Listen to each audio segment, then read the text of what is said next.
Next ক্লাসে welcome. আজ আমি তোমাদেরকে যেটা বলেছিলাম অভিব্যক্তি অভিযোজনের পার্টগুলো আমাদের চলছিল। তো আমরা 1 নম্বর পার্টে দেখেছিলাম কি করে জীব উৎপত্তি হলো, কিভাবে আমাদের পৃথিবী সৃষ্টি হয়েছিল, সেগুলো আমরা দেখেছিলাম ফার্স্ট পার্টে। আজকে আমরা কি দেখব? জীবনের সৃষ্টির বিভিন্ন ধাপ, পৃথিবীর উৎপত্তি কি করে এলো, তারপর কি করে জীব এলো আমাদের পৃথিবীতে, অভিব্যক্তি অভিযোজন কি, সেগুলো আমরা দেখলাম। ওকে, তো আজকে আমাদের পার্ট 2 ক্লাস। তো পার্ট 2 ক্লাস করার আগে আমি তোমাদেরকে কিছু কথা বলতে চাই। যারা জিজ্ঞেস করছো কবে কবে ক্লাস হবে, তাদেরকে আমি বলে রাখি সপ্তাহে 5 দিন আমাদের ক্লাস হবে। তোমরা 5টার পরে তোমরা আমাদের ক্লাসটা রেকর্ডিং হিসাবে পেয়ে যাবে। ওকে, এতটুকুই বললাম, ভিডিও এসে পড়াতে আসা যাক। প্রাণের সৃষ্টি এবং বিভিন্ন ধাপ। আমাদের যখন সৃষ্টি হলো, কি পৃথিবী সৃষ্টি হলো, তো প্রাণ তো আসবে। তো প্রাণের সৃষ্টি বিভিন্ন ধাপ, কি করে প্রাণ সৃষ্টি হলো, পৃথিবীর উৎপত্তি এবং তার প্রাচীন পরিবেশ। এই যে এটাকে বলা হয় বিগ ব্যাং থিওরি। কি বলা হয়? Big bang theory. পৃথিবীতে বিভিন্ন মৌলের কি হলো, উত্তপ্ত গ্যাসীয় পিণ্ড হলো। বিভিন্ন মৌল ছিল, কি কি স্যার? ছিল তোমাদের অ্যামোনিয়া ছিল, মিথেন ছিল, নাইট্রোজেন ছিল, হাইড্রোজেন ছিল, বিভিন্ন মৌল ছিল। এই সময় পরিবেশে ছিল বিজারণ ধর্মী ছিল পরিবেশটা। ওকে, পৃথিবীতে তাপমাত্রা ছিল প্রায় 5,000 থেকে 6,000 ডিগ্রি সেলসিয়াস। যে এখন আমাদের গরম আসছে, কি গরম আমাদের 45 থেকে 50 ডিগ্রি সেলসিয়াস, এত গরম লাগছে আমাদেরকে। তো তোমাদের 5 থেকে 6,000 ডিগ্রি সেলসিয়াস ছিল, সেখানে ভাবো কত উত্তপ্ত ছিল। পরিবর্তনকালে উত্তপ্ত ক্রমশ আরো হ্রাস পায়। মানে পৃথিবীতে বৃষ্টি হতে থাকে প্রায় 10 থেকে 15 বছর পর্যন্ত বৃষ্টি হয়েছিল, জানো তো, পৃথিবীতে। তবে ওর তাপটা হয়েছিল, কমেছিল। ওকে, পৃথিবীতে প্রথম সমুদ্রের আবির্ভাব হয়। পৃথিবীতে প্রথম এটা জীব হতো, সমুদ্রের জীব আবিষ্কার। কিছু বিজ্ঞানী এলেন, তারা বলছেন যে আমাদের যে জীব হলো সেটা প্রথম এসেছিল সমুদ্র থেকে। কেন স্যার? একজন বিজ্ঞানী, সে কি করেছিল, ওর প্রচুর গরম লেগেছিল, সে মানে জ্যাকেটটা খুলে রেখেছিল। জ্যাকেটটা খুলে যখন রেখেছিল, তারপর যখন উঠিয়ে দেখছে, তখন দেখছে একটা ইঁদুর বেরোচ্ছে। তখন ও বললো যে সমুদ্রের জল থেকে জীবের সৃষ্টি হলো। কিন্তু না, পরবর্তীকালে আরো মিলার এবং উলার এসে পথে অনেক মডিফাই হলো জিনিসটা। আজই পৃথিবীর বায়ুমণ্ডলে, যে বললাম আমি তোমাদের, হাইড্রোজেন, জল, এটা হাইড্রোজেন, মিথেন এবং অ্যামোনিয়া প্রাকৃতিক ছিলই, সবকিছুই ছিল, কিন্তু ছিল না আমাদের জন্য অক্সিজেন। কি ছিল না? অক্সিজেন ছিল না। অক্সিজেন না থাকলে জীব আসবেই না। অক্সিজেন বা কার্বন ডাই অক্সাইড না থাকলে আমাদের প্রাকৃতিক পরিবেশ থাকবে না। কারণ আমরা ছোট থেকেই জানি যে আমরা কার্বন ডাই অক্সাইড ত্যাগ করি এবং উদ্ভিদের কার্বন ডাই অক্সাইড গ্রহণ করে, আর ওরা ত্যাগ করে অক্সিজেন, আমরা অক্সিজেন গ্রহণ করি। এরকম করে ভারসাম্য নিয়ে আসে। তো এগুলোই কিছুই ছিল, এগুলো ছিল এবং এগুলো ছিল। ওকে, তো তোমাদেরকে পৃথিবীর উৎপত্তির কারণ কি হতে পারে? পৃথিবীর উৎপত্তিও তার প্রাচীন পরিবেশ। পৃথিবীর বিভিন্ন মৌল উপস্থিত ছিল, গ্যাসীয় পিণ্ড ছিল প্রথমে। তারপর পৃথিবীটা বিজারণ ধর্মী ছিল, কোন রকম জারণ নয়, বিজারণ ধর্মী। স্যার বিজারণ ধর্মী কি? তো তোমাকে অবশ্যই ফিজিক্যাল সায়েন্স পড়তে হবে ভালো করে। পৃথিবীতে তাপমাত্রা ছিল প্রায় 5 থেকে 6,000, কিছু কিছু বইয়ে 7,000ও থাকতে পারে, 4 থেকে 7,000 কাছাকাছি ছিল। হ্যাঁ, এটা এভারেজ থাকতে পারে, কিছু কিছু বইয়ে আলাদা আছে এবং কিছু বইয়ে 5 থেকে 6,000 আছে। পৃথিবীতে প্রথম জীব কোথা থেকে আবির্ভাব হয়েছিল? সমুদ্র থেকে, সমুদ্রের জল থেকে প্রথম জীবের আবির্ভাব ঘটেছিল। আদি পৃথিবীতে বায়ুমণ্ডলে অক্সিজেন বাদ দিয়ে নাইট্রোজেন ছিল, অ্যামোনিয়া ছিল, জল ছিল এবং হাইড্রোজেনও ছিল। ওকে, এগুলো তোমাদের ছিল পৃথিবীতে। তো তোমাদের আই থিঙ্ক কনসেপ্টটা ক্লিয়ার হলো। ফার্স্ট পয়েন্ট তোমরা আবার রিভাইজ করে নাও, ওকে, আমার সঙ্গে সঙ্গে। পৃথিবী ছিল একটি পিণ্ড, গ্যাসীয় পিণ্ড। পৃথিবীতে তাপমাত্রা ছিল 4 থেকে 7,000 বা 5 থেকে 6,000, এটা তোমরা লিখবে। হ্যাঁ, পৃথিবী ছিল বিজারণধর্মী হলো। নেক্সট হচ্ছে পৃথিবী উত্তপ্ত ক্রমশ হ্রাস পায়। হ্রাস কি জন্য পেয়েছিল? কারণ বৃষ্টি হচ্ছিল, তবে তাপমাত্রা হ্রাস পাচ্ছিল, উত্তাপটা হ্রাস পায়। পৃথিবীতে প্রথম কি জলে মানে সমুদ্রের জল থেকে জীবের অনুগ্রহ হয়েছিল। এখান থেকে এই পয়েন্টটা মোস্ট ইম্পর্টেন্ট রাখবে, এই পয়েন্টটা ইম্পর্টেন্ট। কোনটা? এইটা 5 নাম্বার। ওকে, কি কি ছিল পৃথিবী যখন সৃষ্টি হয়েছিল? তোমাদের ছিল না হাইড্রোজেন গ্যাস ছিল, তারপর ছিল অ্যামোনিয়া ছিল, জল ছিল এবং কার্বন মিথেনও ছিল। ওকে, কার্বন ডাইঅক্সাইড এবং অক্সিজেন ছিল না।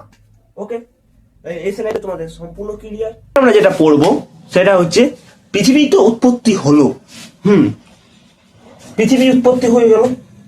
পৃথিবীতে 2 রকমের জৈব যৌগ ছিল, একটা সরল, একটা জটিল। পৃথিবীতে আমাদের উষ্ণতা ছিল কত ডিগ্রি? পৃথিবীতে আমাদের উষ্ণতা ছিল, যখন আমি পড়লাম তখন ছিল 4 থেকে 5 থেকে 6,000 বা 4 থেকে 7,000। হ্যাঁ, এই উষ্ণতাটা ছিল আমাদের পৃথিবীর মধ্যে। এরপরে এলো কি সরল জৈব যৌগের উৎপত্তি। কি করে একটা সরল জৈব যৌগ সৃষ্টি হলো? আর একটা হলো জটিল জৈব যৌগের উৎপত্তি। তাপমাত্রা ক্রমশ 1000 ডিগ্রি সেলসিয়াস কমে যায়, কমে গিয়ে বিভিন্ন কি তৈরি করে? হাইড্রোকার্বন, যেমন ইথিলিন এবং অ্যাসিটিলিন, যা পরিবর্তিত উত্তপ্ত বাষ্পের সঙ্গে বিক্রিয়া করে অ্যাসিটিলডিহাইড তৈরি করেছিল। ওকে, এবারে জটিল জৈব যৌগের উৎপত্তি কি করে হলো? মানে কি, যখন তাপমাত্রা কমলো, আমি তোমাকে বললাম কি করে তাপমাত্রা কমলো। একটা উনুনে তুমি রড গরম করতে দিলে, তুমি জল দিলে, তার তাপমাত্রাটা কমে যাবে। সেরকম এখানে প্রচুর বৃষ্টিপাত এবং বজ্রপাত হওয়াতে পৃথিবীতে আমাদের তাপমাত্রাটা কি হয়েছিল? 1000 ডিগ্রি সেলসিয়াস, অনেক বেশি। আমাদের দেখো, আমাদের এখানে 50 থেকে 45 ডিগ্রি সেলসিয়াসে আমাদের এত গরম লাগছে, তো 1000 ডিগ্রি সেলসিয়াস বুঝতে পারছো, অনেক বেশি। তো বিভিন্ন হাইড্রোকার্বন সৃষ্টি হয়েছিল। স্যার হাইড্রোকার্বন মানে কি? হাইড্রোকার্বন কি? এবার যদি এগুলো কোশ্চেন করো তাহলে আমাকে, তোমাদের আমি কেমিস্ট্রির জন্য একটা ক্লাস করেছিলাম, হাইড্রোকার্বন কি, মিথেন কি, অ্যামোনিয়া কি, আমরা কি করে জৈব যৌগ গঠন করি, সবকিছু ক্লাসে করে রেখেছিলাম। হ্যাঁ, তো ক্লাসের যে তোমাদের ক্লাসটা সেটা আমি ডেসক্রিপশনে দিয়ে দেবো। ওকে, হাইড্রোকার্বন সৃষ্টি হয়। হাইড্রোকার্বন ছিল অ্যাসিটিলিন আছে, ইথিলিন আছে, যা পরিবর্তে উত্তপ্ত হয়ে বিক্রিয়া করে অ্যাসিটিলডিহাইড তৈরি করেছিল। ওকে, জটিল যৌগের উৎপত্তি। সরল জৈব যৌগগুলি বিভিন্ন প্রকার বিক্রিয়া দ্বারা কার্বোহাইড্রেট, ফ্যাটি অ্যাসিড ও অ্যামাইনো অ্যাসিড, অ্যামাইনো অ্যাসিডে পরিণত হয়, যা পরিবর্তে জটিল ও বৃহৎ যৌগ হয়, যেমন প্রোটিন, নিউক্লিয়াস, ফ্যাট ইত্যাদি ইত্যাদি, যা কোষীয় গঠনে উৎপাদন তৈরি করে, একটা কোষ তৈরি করে। তোমরা নিশ্চয়ই পড়েছো কোষ কি কি দিয়ে তৈরি হয়। আমি আই থিঙ্ক তোমাদেরকে যে ক্লাসগুলো আগে ছিল সেই ক্লাসে লেখা আছে কোষ কিভাবে তৈরি হয়। আমি একটা ক্লাস করেছিলাম যে জীবনের প্রভাবমান থেকে। তোমাদের আমি একটা ক্লাস আমি প্রোভাইড করব অতি তাড়াতাড়ি, যে তোমাদের যে বেসিক কনসেপ্টগুলো জানা নেই, কোর্স কি, মাইক্রোকন্ড্রিয়াকে কেন বলা হয়, তো এইসব রাইবোজোমকে কেন প্রোটিনের ফ্যাক্টরি বলা হয়, মাইক্রোকন্ড্রিয়াকে কেন শক্তিঘর বলা হয় কোষের, যাদের এগুলো জানা নেই তাদের জন্য একটা আমি 10 থেকে 5 মিনিটের মধ্যে একটা ভিডিও তৈরি করবো। হ্যাঁ, তো এই ভিডিওতে আমি পুরো বিষয়টাই আমি সাম আপ করে দেবো, যে আমাদের ক্লাস 9 বা 8 কি কি পড়ে না এলে আমার ক্লাস 10 অসুবিধা হবে। কোনো তো অসুবিধা হবে না জীবন বিজ্ঞানের ক্ষেত্রে, যেটা ফিজিক্যাল সায়েন্সও আমি তোমাদের পড়িয়ে দেবো, যে কি কি বেসিক জিনিস কনসেপ্ট দরকার হয় যে আমাদের ক্লাস 10 ওঠার পর। ওকে, সেই নিয়ে একটা ভিডিও তোমাদের আমি প্রোভাইড করে দেবো। প্রোটিন, নিউক্লিয়াস, ফ্যাটিক অ্যাসিড এগুলো উৎপন্ন হয়।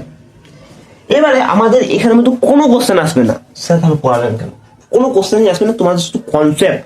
যারা ক্লাস 12 সায়েন্স নেবে বা 11 তো কনসেপ্ট। ওকে, তোমার কোশ্চেন কি আসবে?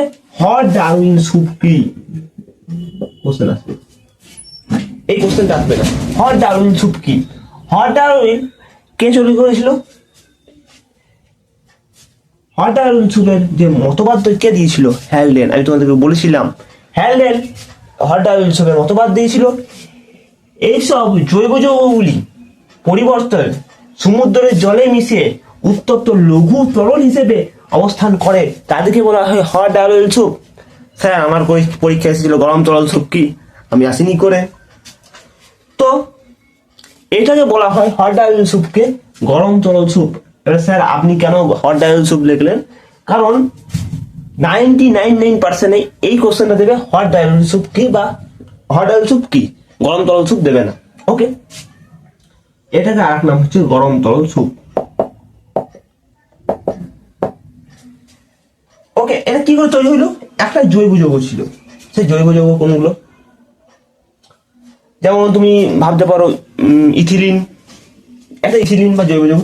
তার সঙ্গে কি হলো? একটা জলের বিক্রিয়া ঘটে এবং বজ্রপাত এবং বিদ্যুৎ পাত সহ কুয়াশার ভেট, এটা পড়া যায়নি, উৎপাদন যে যৌগটি মিশে পথে তৈরি হয়েছিল হট ডারউইন স্যুপ। কুয়াশার ভেট যে তৈরি করেছিল তার ওই দিয়েছিল ওপারিন।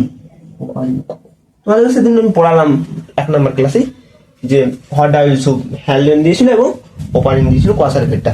ওকে, তো আজকের ভিডিওতে এতটা পর্যন্তই।